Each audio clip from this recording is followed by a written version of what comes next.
cursistas, mais uma vez estamos juntos para aulas da disciplina Psicologia da Educação.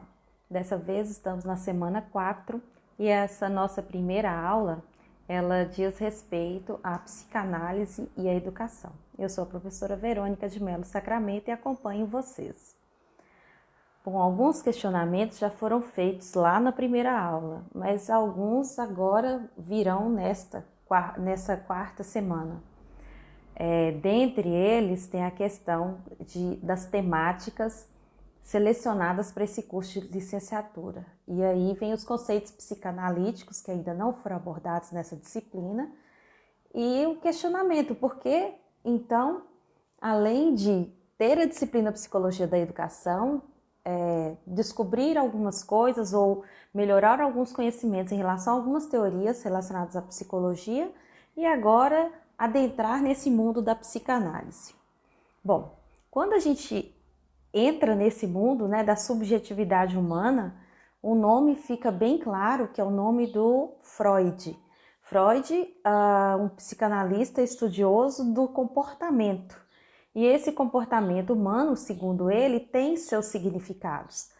Então, já partindo para o ponto de vista da educação, quando nós, enquanto professores, nos deparamos com alunos com diversas características, por exemplo, alguns alunos que têm sentimentos mais aflorados, outros que têm agressividades mais afloradas, tudo isso aí tem, de alguma maneira, o significado na base psicanalítica enunciada por Freud. Então, os desejos, as inquietações do cotidiano, elas podem, de alguma maneira, dizer respeito a esse comportamento final. Bom, dado isso, a gente pode, então, ao conhecer melhor sobre o comportamento humano, sobre o ego, entendermos como se pode fazer uma relação professor e aluno de uma maneira correta, utilizando técnicas, metodologias e conteúdos que possam, de alguma maneira, auxiliar verdadeiramente aquele estudante. A educação para estudiosos da época tem a ver, portanto, com a questão do desejo. Então, a pessoa tem que desejar ser educada e essa educação como um todo, ela vai gerar algum tipo de...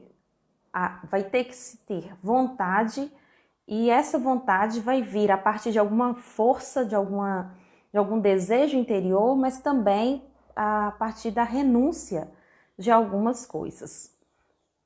Bom, essa imagem que vocês têm, que está cheio de letras em vermelho, isso aí foi proposital, porque os assuntos mais abordados nessa parte da psicanálise trata-se justamente do instinto e também da libido.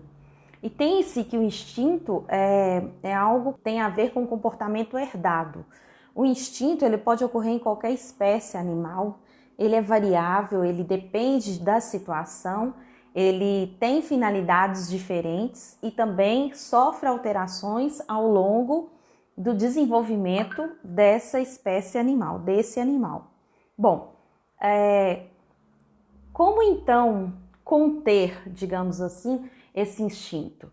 E aí a gente tem as duas situações que estão aí em vermelho. A primeira delas que tem a ver com a civilização e a segunda delas que tem a ver com a educação, que de alguma maneira tentam, digamos, podar o ser humano para que ele não viva apenas de maneira instintiva. As fontes de motivação originadas da satisfação dos instintos, elas são conhecidas como pulsões. E essas pulsões, elas podem ser caracterizadas como pulsão de vida ou ainda como pulsão de morte. No caso da pulsão de vida, ela tem a ver com a questão sexual, a questão da perpetuação da vida como um todo. Enquanto que as pulsões de morte têm a ver com a destruição, com a agressividade, com a tristeza, entre outras situações. Como eu disse para vocês, duas palavras estariam bem próximas a nós. Uma era instinto e a outra agora, que é a libido. A libido, na verdade, ela tem a ver com essa energia que vai transformar essas pulsões. Então, é uma energia que tem a ver com o prazer corporal, com o prazer orgânico e tem a ver também com todas as situações em que a gente utiliza essa energia, como é o caso do trabalho, as amizades, as brincadeiras, o amor, a dispersão desse contingente energético, que pode ser tanto positivo ou ter a ver com pulsão de vida, como negativo e ter a ver com pulsão de morte. A sexualidade, psicanaliticamente falando, abrange todas as formas de prazer sentidas pelo nosso corpo. Qualquer expressão de impulso afetuoso estimula a nossa libido e provoca em nós um prazer sexual. Freud denominou mecanismos de ajustamento ou de defesa. E esses mecanismos, para ele, são estratégias inconscientes de que o indivíduo encontra para se livrar ou então para tolerar as frustrações e os conflitos provocados pelo impedimento dessas realizações, dessas vontades, desses desejos. Como eu disse, a civilização e a educação nos torna, entre aspas, mais humanizados, mais humanos. E toda essa contingência de energia, ela causa de alguma maneira um incômodo nesse humano.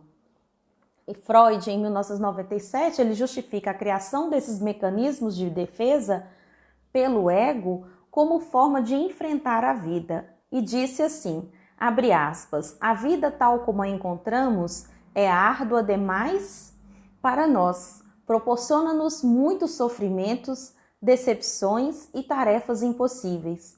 A fim de suportá-la, não podemos dispensar as medidas paliativas.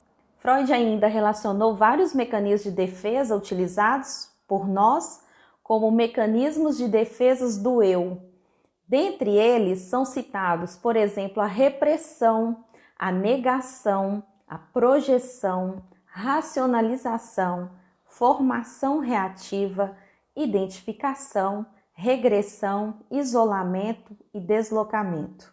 Tais processos psíquicos têm por finalidade afastar o evento que gera aquele estímulo de percepção consciente.